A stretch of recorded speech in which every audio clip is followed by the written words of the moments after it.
आज जो कहानी हम सुनने जा रहे हैं वो एक सच्ची घटना पर आधारित है।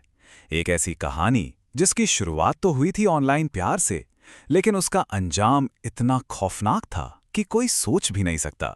ये कहानी है दिल्ली की डायन की। तो कहानी शुरू होती है बस इस एक लाइन से। अब सुनने में तो ये प्यार भरे शब्द लगते हैं, है ना? पर ये प्यार का इजहार नहीं था। ये एक जानलेवा चेतावनी थी। एक ऐसे रिश्ते की तरफ इशारा जिसका अंत बेहद खौफनाक होने वाला था। तो चलिए कहानी के पहले हिस्से में चलते हैं, देखते हैं कि कैसे एक अनजान ऑनलाइन प्यार एक बहुत ही डार्क मोड़ ले लेता है। कहानी का जो मेन कैरेक्टर है उसका नाम है कबीर, एक कामयाब नौजवान जो सोशल मीडिया पर गलती से अन्वी नाम की एक औरत से कनेक्ट हो जाता है। और बस यही एक कनेक्शन उसकी पूरी जिंदगी को हमेशा हमेशा के लिए बदलने वाला था। तो अन्वी के आने से पहले कबीर की जिंदगी कैसी थी? बिल्कुल सेट थी। कामयाब था, वोडाफोन में मैनेजर, दिखने में हैंडसम, अच्छी खासी पर्सनालिटी। बस एक चीज थी, उसका हाल ही में ब्रेकअप हुआ था। और आप जानते ही हैं, ऐसे में इंसान थोड़ा इमोशनली थोड़ा कमजोर हो ही जाता है। और देखिए ये सब शुरू कैसे हुआ। सिर्फ एक छोटी सी गलती से। कबीर ने फ्रेंड रिक्वेस्ट तो किसी और अन्वी को भेजी थी, लेकिन एक्सेप्ट किसी दूसरी अन्वी ने कर ली। अब ये जो अन्वी थी, इसकी ऑनलाइन प्रोफाइल, इसकी लैविश लाइफस्टाइल, ये सब देखकर कबीर उसकी तरफ खिंचता ही चला गया। और ये जो अट्रैक्शन था ना, ये बहुत ही जल्द एक खतरनाक जुनून बन गया।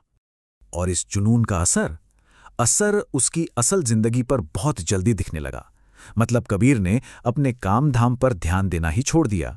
दिन हो या रात, बस अन्वी से फोन पर बातें, चैटिंग। और इसका नतीजा ये हुआ कि सिर्फ 1 महीने के अंदर उसकी नौकरी हाथ से चली गई। तो एक तरफ तो ये जुनून गहरा होता जा रहा था, लेकिन दूसरी तरफ अब धोखे के पहले सिग्नल मिलने वाले थे। कबीर, जो अन्वी के प्यार में कह सकते हैं कि पूरी तरह अंधा हो चुका था, उसे अब कुछ ऐसी चीजें दिखने लगीं जो बहुत अजीब थीं, परेशान करने वाली थीं। पहला रेड फ्लैग, पहला बड़ा झटका एक वीडियो कॉल पर आया। बात करते करते पीछे से एक बच्चे की आवाज आई, और वो बच्चा अन्वी को मम्मी कह रहा था। अन्वी ने तुरंत बात घुमा दी, अरे नहीं, ये तो कजिन का बच्चा है। लेकिन आप जानते हैं, शक का कीड़ा तो कबीर के दिमाग में घुस चुका था।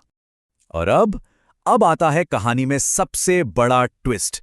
कबीर ने सोचा कि अन्वी के बर्थडे पर उसे एक रोमांटिक सरप्राइज देते हैं, उसके घर पहुंच जाते हैं। लेकिन यह सरप्राइज एक ऐसे चौंकाने वाले सच को सामने लाने वाला था जिसकी उसने कल्पना भी नहीं की थी। सोचिए, कबीर अन्वी के घर के बाहर इंतजार कर रहा था, और उसने जो देखा, उसने उसके सारे शक को सच में बदल दिया। उसने देखा कि वही बच्चा एक आदमी के साथ घर से निकल रहा है, और अन्वी उन दोनों को गले लगाकर ऐसे विदा कर रही थी जैसे वो उसका अपना परिवार हो। और कमाल की बात देखिए, कबीर ने ये सब अपनी आंखों से देखा ही था कि कुछ ही देर में अन्वी का फोन आ गया।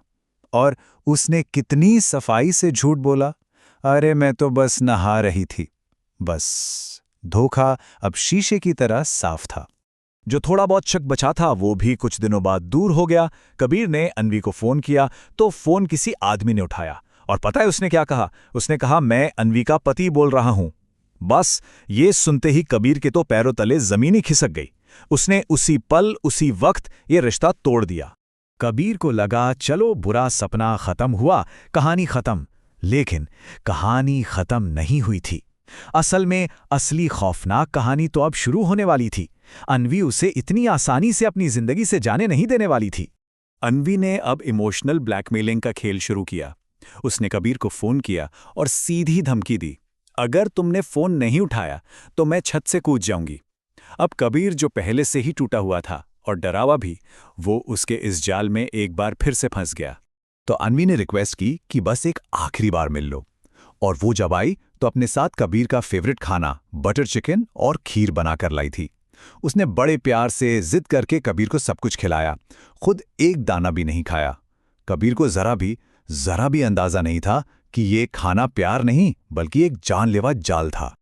और बस उस खाने के बाद कबीर की दुनिया ही पलट गई। जो लड़का कुछ दिन पहले तक इस रिश्ते से बाहर निकलना चाहता था, वो अब जैसे अन्वी का गुलाम बन गया था। उसका बिहेवियर पूरी तरह बदल गया। शरीर अजीब तरह से सूजने लगा, वजन बढ़ने लगा, और वो अपने ही घरवालों से, अपने परिवार से कटने लगा। यहां से कहानी एक और भी ज्यादा भयानक मोड़ लेती है। कबीर की हालत दिन ब दिन बिगड़ती जा रही थी। उसका परिवार बेचारा मदद के लिए दर दर भटक रहा था। डॉक्टरों को दिखा रहे थे, लेकिन कोई फायदा नहीं हो रहा था। और फिर एक ऐसी सच्चाई सामने आई जिसका ताल्लुक इस दुनिया से नहीं था। घर वाले बिल्कुल समझ नहीं पा रहे थे कि आखिर ये हो क्या रहा है। कबीर ने खुद को एक कमरे में कैद कर लिया था और हर वक्त बस चीखता चिल्लाता रहता था कि कोई उसे मारने आ रहा है। अब सवाल ये था कि क्या ये सिर्फ डिप्रेशन है, कोई दिमागी बीमारी, या फिर इसके पीछे कोई काली भयावह ताकत है। और तभी कहानी में एंट्री होती है कबीर के कजन उज़ैफ की। उज़ैफ को इन अलौकिक पैरानॉर्मल चीजों की थोड़ी समझ थी और उसने कबीर को देखते ही एक ही नजर में समझ लिया कि ये मामला सिर्फ डिप्रेशन का तो बिल्कुल नहीं है। उज़ैफ ने जो बताया वो सुनकर सबके होश उड़ गए। उसने कहा कि कबीर पर मरण और बंधन क्रिया की गई है, मतलब एक ऐसा खतरनाक काला जादू जो उसे पहले अपना गुलाम बनाएगा और फिर उसकी जान ले लेगा। और बात यहीं खत्म नहीं हुई। उसने ये भी बताया कि कबीर के साथ 40 बुरी आत्माओं को जोड़ा गया है।